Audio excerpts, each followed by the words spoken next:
Hey everyone, welcome once again to Pathways of Hope. My name is Jake Tan and I'll be giving today's meditation. So we're looking at the Gospel of Matthew today. This is chapter 7 verses 21 onwards to the end.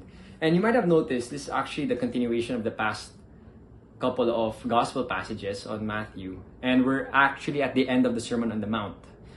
And the previous set of verses, we're talking about false prophets. So that was yesterday.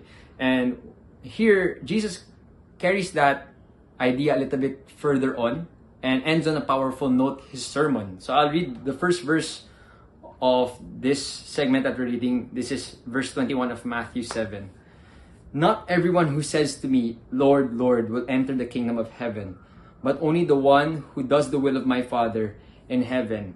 And he goes on during this segment of the passage saying how many will say, on that day meaning, judgment day, the kingdom, and whether or not we get to really be with the Lord for all eternity in heaven. Many will say, Lord, Lord, did we not do these things in your name? Whether it's prophesying or doing works of mercy or miracles. And the Lord will say, I never knew you. Away with you. Be gone with you. And he kind of just tackles what true discipleship is all about in this sense.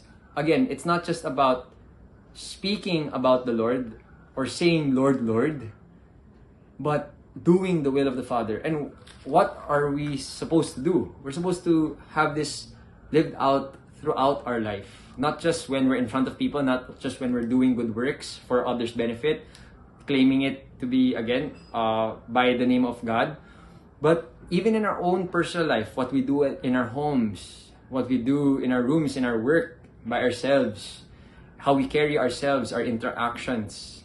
There are even parts of this segment in the sermon where Jesus is saying, when you pray, shut the door and be with your Lord in secret.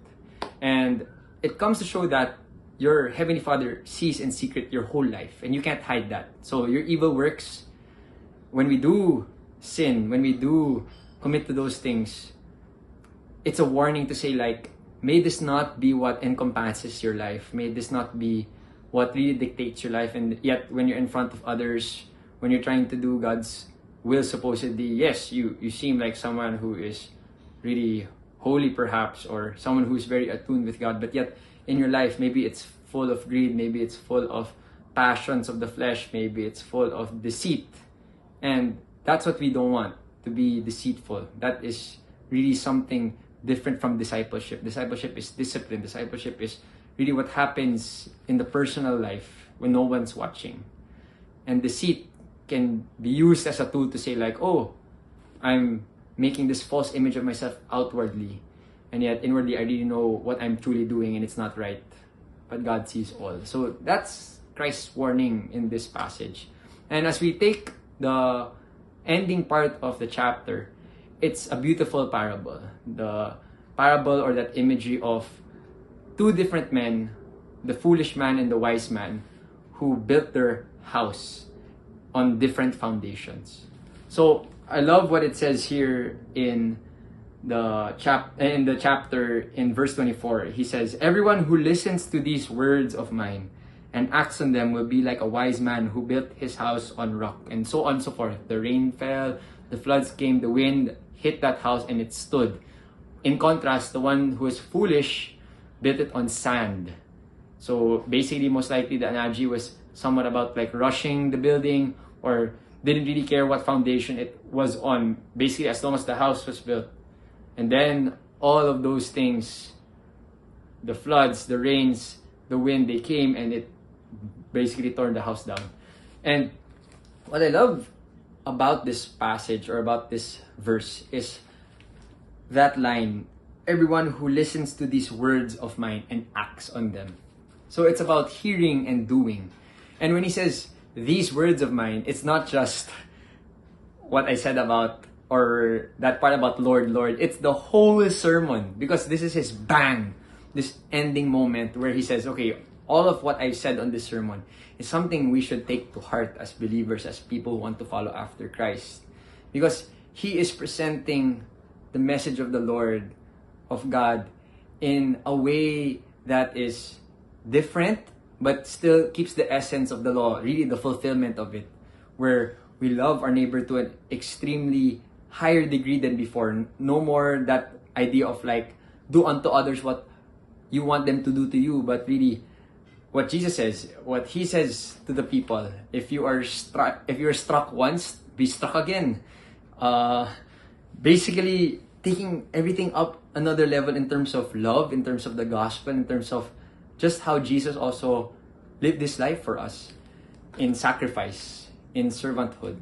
And that's the upward call, that we're able to also embody that in the day-to-day. Not live lives of deceit, but live lives of people who are founded on the rock, on foundation. So it's interesting because when you're building, that's the one thing you sort of can't control, the foundation. Like, what are you building on? You can manipulate the material, you can manipulate the size of the house, you can manipulate all of the design and everything else, but the foundation, that's not something you can easily manipulate. It's something you usually find, it's something that you usually choose to select as something for your own and for everything that you're building upon it. Whether it's values, whether it's how you're gonna live your life, whether it's certain decisions you're making. And I think that's something to consider, especially with what the gospel presents, what Jesus presents. As we're reading these things about teachings on how we should live our life, how we should carry ourselves, how we should be more like Christ, his invitation is, be like the wise man. Take my teachings to heart and build your foundation on the rock, which is me, which is Jesus. So that's the end of this meditation. I hope this is something we can consider, especially maybe the areas in our life where we seem to be deceitful, where we recognize that sin is something that's still quite evident that we can work on. But also, like, how can we build more our lives on the rock? How can we build more our lives on a strong foundation, on the strongest foundation, who is Jesus Christ? So thank you very much. And if you found this meditation helpful, feel free to share it. Feel free to follow for more content. And God bless you. Till next time.